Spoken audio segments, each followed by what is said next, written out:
You probably know D-Day as the moment when Allied forces stormed the beaches of Normandy and began the liberation of Western Europe.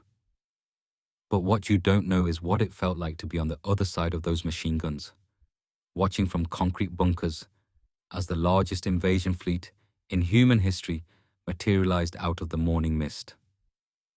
This is D-Day from the German perspective, a story of confusion, overwhelming firepower, and young soldiers who found themselves defending the indefensible. In the spring of 1944, Field Marshal Erwin Rommel stood on the cliffs of Normandy, surveying what he hoped would become Hitler's impregnable Atlantic Wall.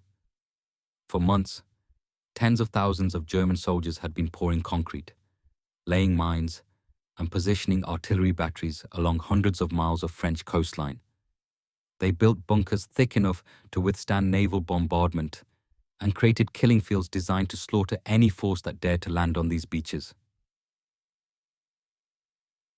But behind this facade of strength, the German defense was fracturing from within.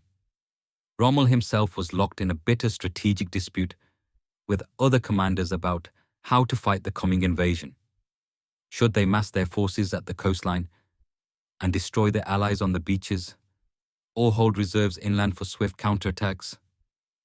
The argument raged for months while Hitler, hundreds of miles away in his various headquarters, refused to make a decision. Critical panzer divisions sat paralyzed, unable to move without the Führer's personal approval.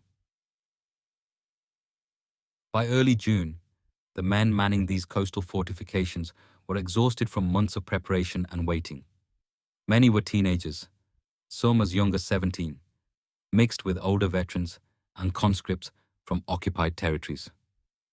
They'd been told for months that the invasion was coming, but when and where remained a mystery that even their commanders couldn't solve. Hans von Luck, a Panzer Grenadier commander whose unit was positioned just inland from what the Allies would call Sword Beach, later recalled the strange atmosphere of those final days. The weather had been terrible, stormy seas and overcast skies that convinced many German officers that no invasion could possibly come. Some, including Rommel himself, had even left their posts. The Desert Fox was at home in Germany, celebrating his wife's birthday, when the first Allied paratroopers began dropping from the sky. Picture the scene as it unfolded in the pre-dawn darkness of June 6th. German sentries in their bunkers, some dozing at their posts after months of false alarms, were jolted awake by the drone of aircraft overhead. But this wasn't the usual Allied bombing run. There were too many planes, flying too low, and the sound wasn't going away. Then came the first reports, crackling over unreliable radio networks. Paratroopers were landing behind the coastal defenses. But even as these reports flooded in, German commanders couldn't grasp what was happening. Many believed this was a diversion. Perhaps the real invasion would come at Calais, where they'd always expected it. Others thought it might be a large-scale raid, like the disaster at Dieppe 2 years earlier. None of them imagined they were witnessing the opening minutes of the largest amphibious assault in human history. One German soldier, whose name has been lost to history, was manning a coastal observation post when dawn began to break through the overcast sky. What he saw defied comprehension. As he later wrote, the ocean itself seemed to have transformed overnight. Where there had been empty water the evening before, now stretched an endless armada of ships. Battleships, cruisers, destroyers, transports, landing craft, vessels extending to the horizon in every direction. More ships than he had ever imagined could exist in one place. The naval bombardment began with a sound one German defender described as thunder that never ceased. These weren't the quick, sharp explosions of artillery that the veterans among them knew. This was something else entirely. The methodical, devastating fire of naval guns designed to level fortifications. Bunkers that had taken months to build began to crack and crumble. Communication lines were severed. Men who had felt secure behind thick concrete walls suddenly found themselves trapped in collapsing tombs. What the German soldiers couldn't have known was that this bombardment was unlike anything that had been attempted before. The Allied fleet offshore included battleships that could hurl 1-ton shells with pinpoint accuracy, guided by spotters in aircraft circling overhead. Every German strongpoint had been photographed, mapped, and assigned specific ships to destroy it. The defenders weren't just facing an invasion. They were facing the most concentrated application of firepower in military history. As the first Allied landing craft approached the beaches, German machine gunners who had survived the bombardment tried desperately to do what they'd been trained for. Some positions managed to get their weapons working and began firing into the attacking forces. For brief moments, it seemed like their preparations might actually work. Allied soldiers were falling on the beaches. Landing craft were being destroyed. The water was turning red with blood. But then something happened that no amount of preparation could have anticipated. The moment German positions revealed themselves by firing, they became targets for the naval guns offshore. Ships that had been waiting for exactly this moment unleashed focused barrages that obliterated entire bunker complexes in minutes. German soldiers found themselves facing an impossible choice: open fire and be destroyed by naval gunfire, or stay hidden and watch the invasion succeed. Meanwhile, inland, Hans von Luck was desperately trying to organize a counterattack with his Panzer Grenadiers. This was exactly the kind of situation they'd trained for: mobile forces striking hard and fast to drive the invaders back into the sea before they could establish a foothold. His men were experienced, well-equipped, and motivated. They should have been able to reach the beaches within hours and mount a devastating assault on the Allied forces while they were still vulnerable. But as Luck's forces tried to move toward the coast, they discovered that the battlefield had changed in ways no one had anticipated. Allied aircraft filled the skies, attacking anything that moved on the roads. Bridges had been destroyed by earlier bombing raids. Communication with higher command was either completely cut off or hopelessly confused.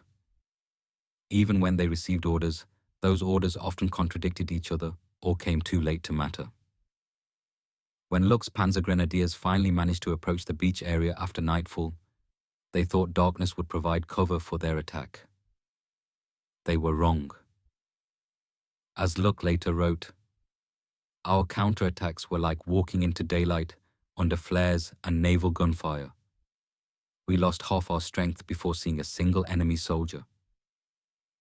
Allied forces had illuminated the battlefield with parachute flares, turning night into day and exposing the German counterattack to devastating naval gunfire from ships positioned miles offshore. Imagine the psychological impact on these German soldiers. They had spent months preparing to defend against an invasion, confident in their fortifications and their ability to drive any attacker back into the sea. Instead, they found themselves completely outmatched by an enemy who seemed to possess unlimited resources and technological advantages they had never encountered.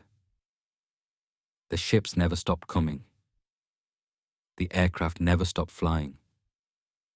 The bombardment never stopped falling. One German infantryman near Sword Beach wrote in a letter that was later found among his personal effects, "We scrambled out of ruined trenches. Fear and exhaustion gripped us as we faced wave after wave of landing troops, the sky filled with planes, and the sea with ships that never stopped firing. The scale of the Allied assault was simply beyond anything they had imagined possible."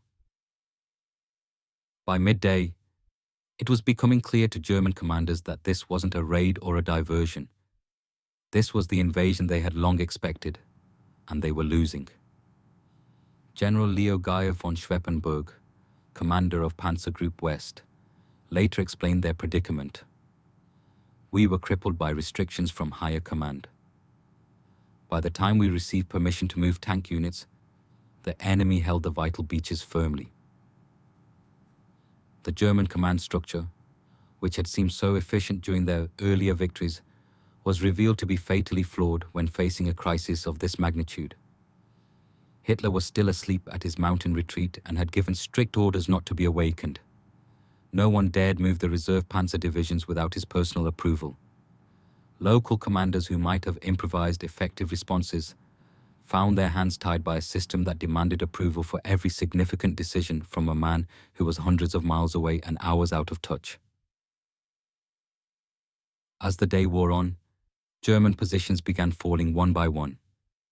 The fortress of Cherbourg, which had been expected to hold out for months even if the beaches were lost, fell within days. Its commander, Lieutenant General Karl Wilhelm von Schleinitz, had pledged to fight to the last man, but found himself overwhelmed by the speed and intensity of the Allied advance. The carefully planned defensive strategy that looked so formidable on paper crumbled when confronted with the reality of Allied material superiority. What made the German experience particularly demoralizing was the gradual realization that this wasn't just about losing a battle. They were witnessing the collapse of their entire strategic position in Western Europe. For years, they had been told that the Atlantic Wall was impregnable, that any Allied invasion would be thrown back into the sea within hours. Instead, they were watching the Allies establish a secure foothold that was growing stronger by the hour.